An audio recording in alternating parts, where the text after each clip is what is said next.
نبی پاک صاحب لولاک علیہ السلام کی ذکر پاک کی محفل یہاں اس گھر میں انعقاد پذیر ہے۔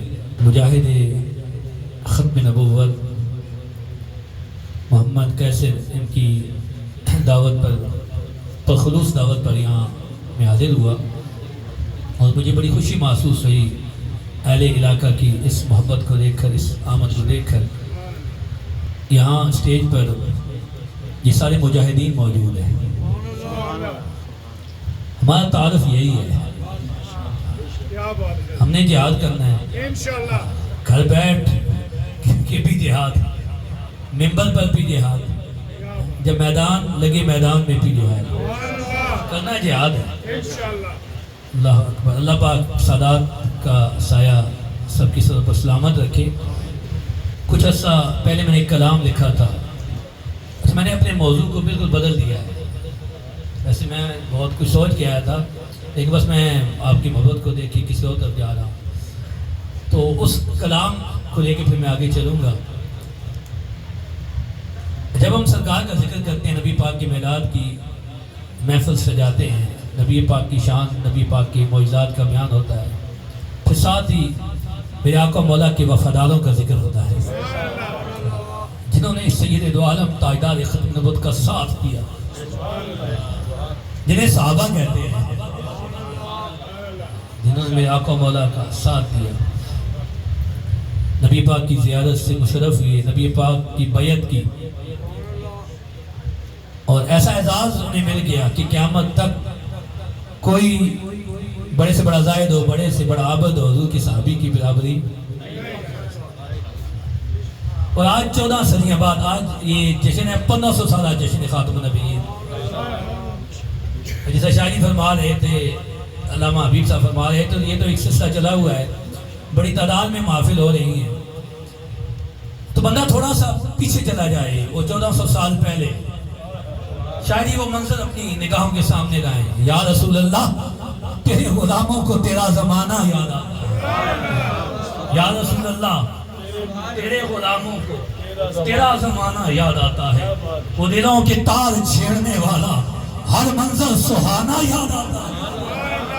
یا رسول اللہ، یہ غلام جو 1500 سالہ جشن منا رہے ہیں، یہ غلام یا رسول اللہ، جب آپ کا ذکر خیر ہوتا ہے، آپ کے وفاداروں کا ذکر ہوتا ہے، آپ کی پاک آل کا ذکر ہوتا ہے، بیٹھے ہم یہاں ہوتے ہیں لیکن تصورات میں مدینے میں پہنچ جاتے ہیں، مدینے کی گلیوں میں گھومتے ہیں اور نبی پاک کے وفاداروں کی محبت، ان کی عقیدت، ان کا ادب دیکھتے ہیں۔ یا رسول اللہ تیرے غلاموں کو تیرا زمانہ یاد آتا ہے، وہ دلوں کے تار چھیڑنے والا ہر منظر سہانا یاد آتا ہے، وہ کھردری سی چٹائی، وہ سادہ سی غذا، وہ کھردری سی چٹائی، وہ سادہ سی غذا، اے شاہوں کی شاہ امیری میں فقیری، وہ تیرا انداز فقیرانہ یاد آتا ہے، کھردری سی چٹائی، وہ کھردری سی چٹائی، وہ سادہ سی غذا، اے شاہوں کی شاہ امیری میں فقیری، وہ تیرا انداز فقیرانہ یاد آتا ہے، تپتی ریت احد احد کی صدائیں، وہ بلال کا تپتی ریت پہ مسکرانا یاد آتا ہے۔ یا رسول اللہ تیرے غلاموں کو تیرا زمانہ یاد آتا ہے، وہ دلوں کے تار چھیڑنے والا ہر منظر سہانا یاد آتا ہے۔ حضرت فاروق اعظم حضور کی بارگاہ میں حاضر ہوئے، سنیں، حضرت فاروق اعظم حاضر ہوتے ہیں حضور کی بارگاہ میں، میرے آقا مولا اٹھ کے بیٹھتے ہیں، جس چٹائی پہ حضور آرام فرما رہے تھے اس کے نشان نبی پاک کی پشت مبارک تھے۔ حضرت فاروق اعظم نے دیکھا، آنکھوں میں آنسو آ گئے، حضرت یا رسول اللہ آپ ہمارے بادشاہ ہیں، امام الانبیاء ہیں، کیسو کسرا وہ دنیا کی بادشاہتوں کے مزے ہیں، لیکن آپ کا یہ حال، آپ کی پشت مبارک پر یہ جو نشان ہے غلاموں سے نہیں دیکھے جاتے، یہ غلاموں سے زاروں قطار ہوئے۔ میرے آقا مولا نے فرمایا، اے عمر کیا تو اس بات پہ راضی نہیں، ان کے لیے دنیا ہے، ہمارے لیے آخرت ہے۔ کھردری سی چٹائی، وہ سادہ سی غذا، لیکن یہ بات یہاں سمجھیں، ہمارے آقا مولا نے جو فقر اختیار فرمایا، وہ فقر اضطراری نہیں، فقر اختیاری تھا۔ بھی گل نہیں سمجھنی، کچھ لوگ سمجھ رہے نہیں حضور تے ساڑے جائیں انہوں نے دانت بھی دندان مبارک بھی شہید ہوئے اور بھی خون لگا بھی کھانے پینے سن ان پہ بھی مشکلات آئی گھروں میں فاقہ رہا. بات یہ نہیں ہے, سنو یہ بات, چٹائی کھردری تھی, غذا سادہ تھی. آگے بات سنیں, حضرت سید عائشہ پاک فرماتی ہیں کئی دن گزر گئے ہمارے گھر میں چولہا نہیں جلا, فاقہ رہا. ایک دن حضور کی بارگاہ میں عرض کی تھی یا رسول اللہ کھانا نہیں ہے, بھوک ہے. میرے آقا مولا نے فرمایا سنو اگر اے عائشہ میں چاہوں یہ جو اور پہاڑ ہے نا سامنے سونا بن کے میرے ساتھ چلنا شروع ہو جائے.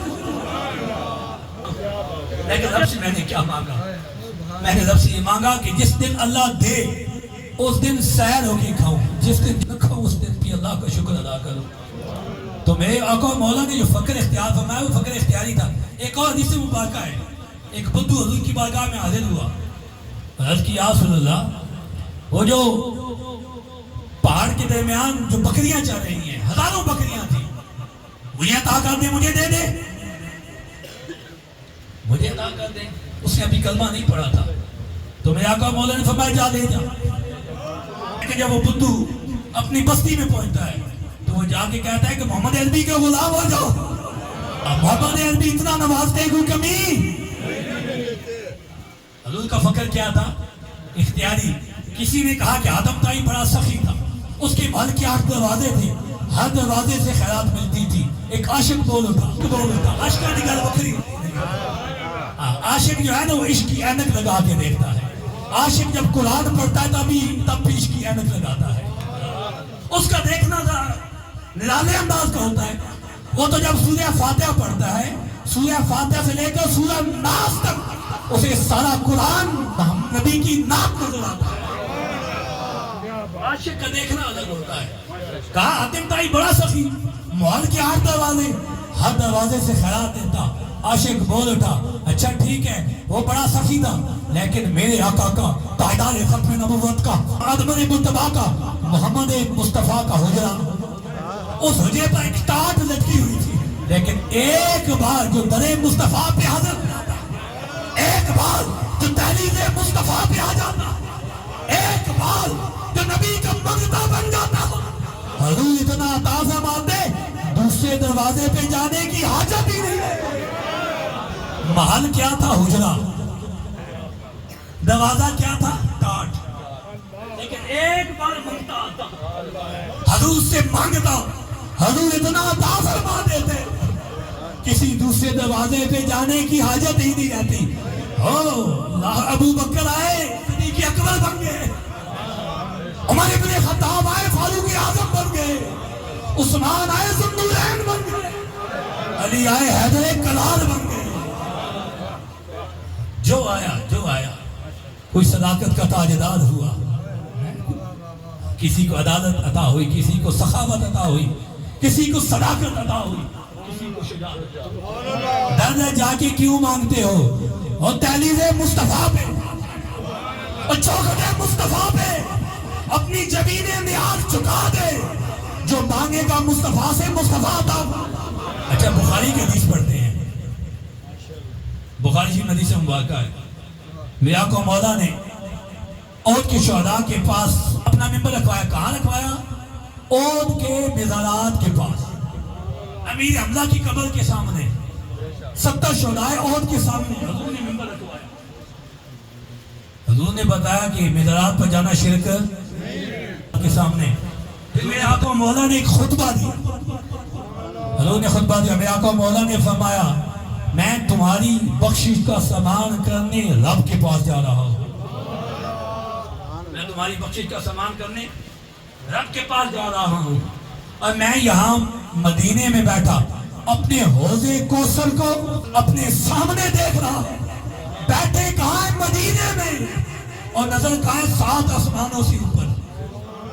حضور نے فرمایا میں یہاں بیٹھا اپنے حوضے کوثر کو اپنے سامنے دیکھ رہا ہوں.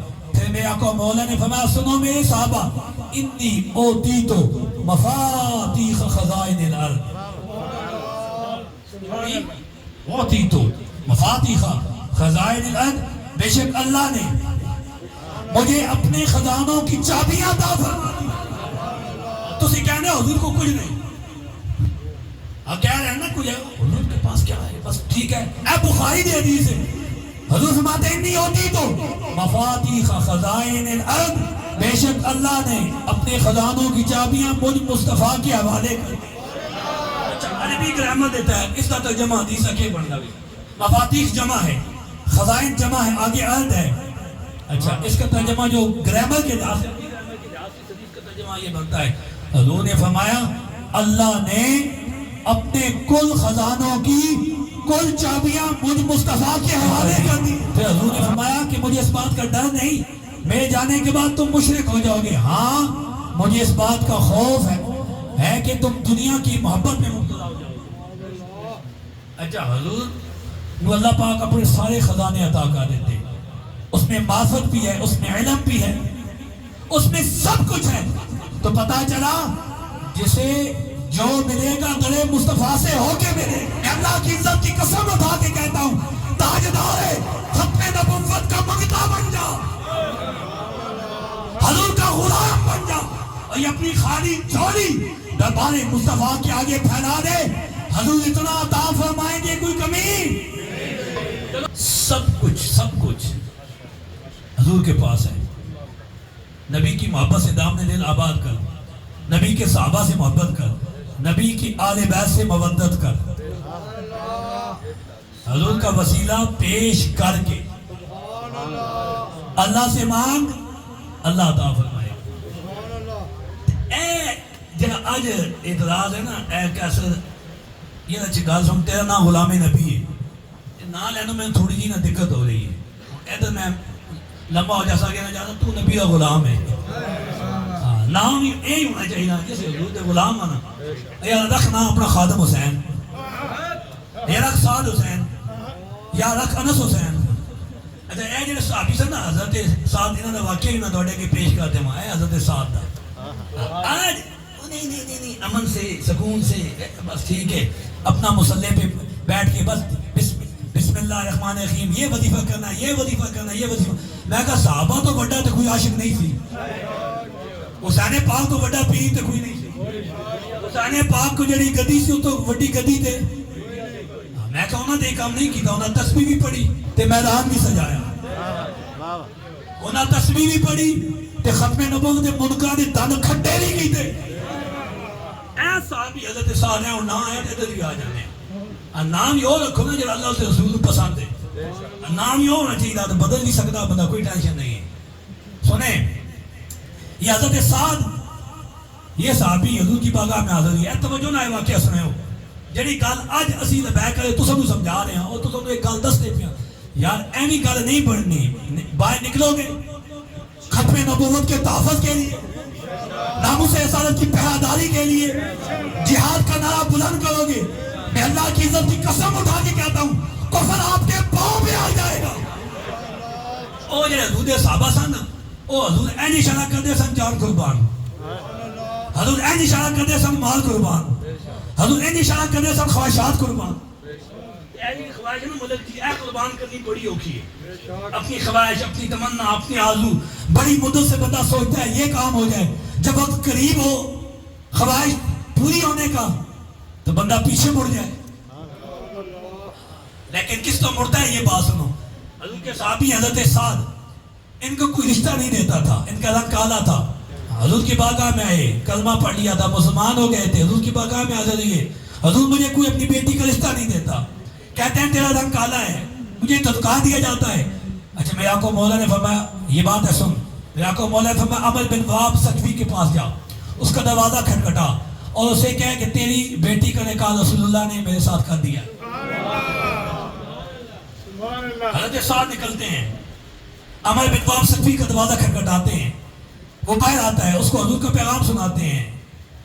اس پر زمانہ جاہلیت کا اثر تھا، مسلمان ہوا تھا لیکن اصل زمانہ جاہلیت کا تھا. اس نے کہا نہیں یہ ممکن نہیں ہے، میری بیٹی بڑی خوبصورت ہے، تیرا رنگ کالا ہے، میں تجھے رشتہ.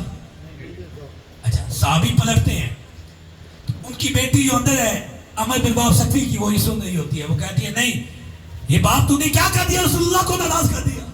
میں تیار ہوں، میں سعد سے شادی کروں گی، میرا نکاح سعد سے کر دو، میں حضور کے فیصلے پر راضی ہوں. عمر بن وہاب سقفی نکلتے حضور کی بارگاہ میں حاضر ہو جاتے ہیں. ندامت کے ساتھ، شرمساری کے ساتھ